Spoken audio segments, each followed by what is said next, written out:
សំខាន់ខ្លាំងមែនតើនៅពេលដែលយើងប្រាប់គេថាម៉េចយើងធ្វើបែបហ្នឹង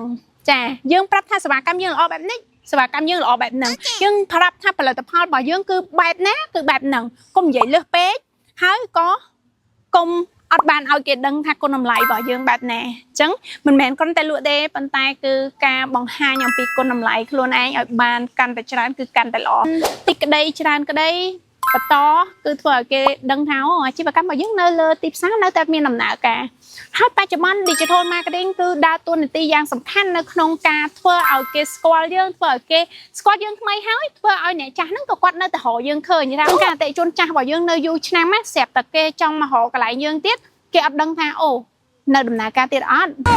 ការធ្វើ marketing មិនមែនជាការចំណាយទេការធ្វើ marketing គឺជាការវិនិយោគនៅក្នុងអាជីវកម្មគឺការធ្វើ marketing គឺសំខាន់ខ្លាំងមែនតើយើងបើសិនជាបងប្អូនទាំងអស់គ្នាចង់ប្រឹក្សាយោបល់ជាមួយនឹងខាងមួយ media យើងប្រឹក្សាយោបល់ដែលឥតគិតថ្លៃ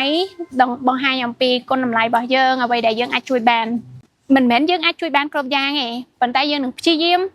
ជួយនៅអ្វីដែលយើងអាចធ្វើទៅបានហើយយើងមើលថាតើវា fit ជាមួយគ្នាអត់ថាតើអាជីវកម្មរបស់អ្នកនរគ្នាគឺជាអ្វីដែលជាចំណេះដឹងក៏ដូចជាគុណតម្លៃដែលខាងយើងមានដើម្បីផ្ដល់ជូនដល់អ្នកនរគ្នាដែរទេអរគុណច្រើនចា៎